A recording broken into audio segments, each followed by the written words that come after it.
Yeah, in a nutshell, we're an innovation partner to banks. So we're a B2B2C software company helping the banks, broadly speaking, fight against the disruptive forces. The neobanks are in some ways now leading the way in terms of the user experience. So we're helping incumbent banks mainly catch up to that user experience. Everything we do revolves around using data to create better customer experiences and new value-added services in digital banking. We were pioneers of PFM in Europe some years ago. Now we're a mature startup.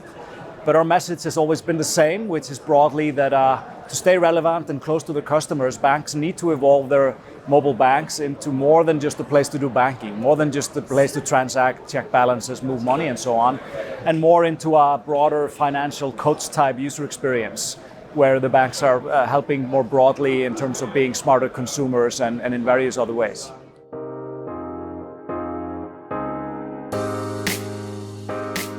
I think that's a great insight. I mean, there's so much talk here at Money 2020 about technology, AI and machine learning and infrastructure and open banking, but most people don't care about these things, technology or no clue what open banking is. They care about good user experiences and new kind of good value-added services that kind of have meaningful impact in their lives.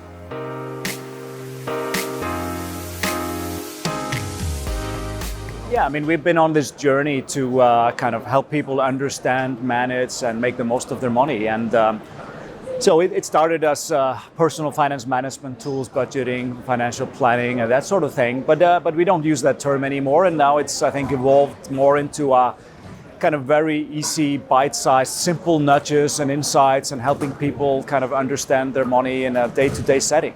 So we've taken a lot of inspiration, for example, from the fitness apps like Fitbit and Strava and those apps. So instead of trying to lose 20 kilos in 1 year, they help you think about just take more steps every day or take the stairs and not the elevator. Same principles apply in personal finance.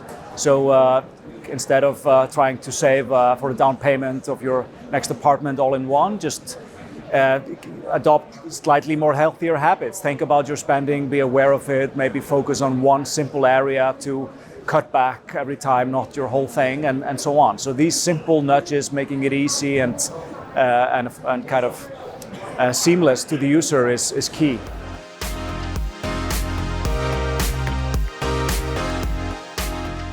It's super scalable, and that's actually one of the primary services we provide to banks. We work with many of the top tier banks in Europe and beyond, like UniCredit in Italy, Commerzbank in Germany, Santander in Spain, Nordea and Swedbank in the Nordics. So we're the global leader in personal finance innovation in banking, and mainly though in Europe.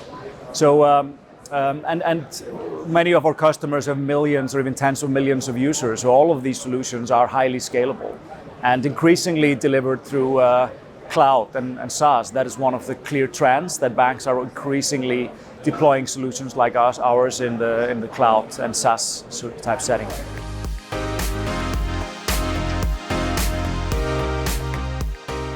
Yeah, I mean, there are several mega trends or big forces acting on the industry. I mean, yeah, open banking and PSD2 and proliferation of APIs and accessibility of data is one trend. It's still early days, but that's absolutely a one major factor. The rise of the neobank is another.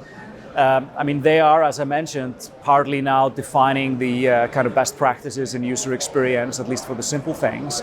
Then we have big tech companies making moves like Apple introducing credit card and so on. We have this transition that is ongoing in banking to move workloads and services from the on-prem data centers more into cloud and software as a service.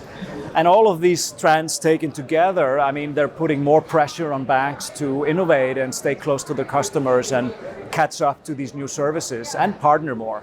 And I think and that's driving demand for Meniga solutions. We see that across the board, both from banks and also increasingly from non-banks. So there are different types of players now looking to exploit open banking and launch personal finance type applications like insurance companies, telcos, major retailers and so on that are looking to then earn the trust of people and connect that somehow to their business.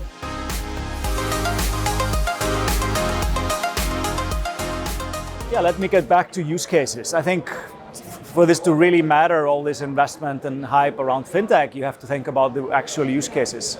And and the one I think we are emphasizing the most now is cashback rewards. So we are building out of the Nordics a multi-bank cashback rewards network with already some of the major banks in the region on board, where people get highly personalized, deep discounts linked to their spending habits. So the banks are asking people to opt into a service where they ask something like, do you want us to go through all your transactions and find you relevant offers and discount, but only in stores you already shop in or similar stores that want to win you over, so not spammy or unrelated things.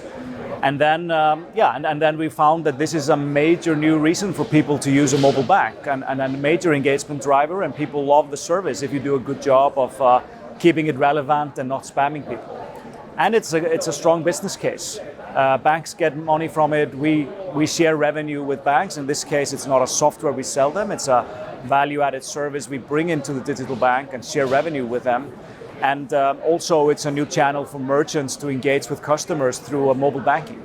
And that's part of this broader trend that banks are evolving into more than just a place to do banking, and more into a broader, also help people be smarter consumers, spend less or spend smarter.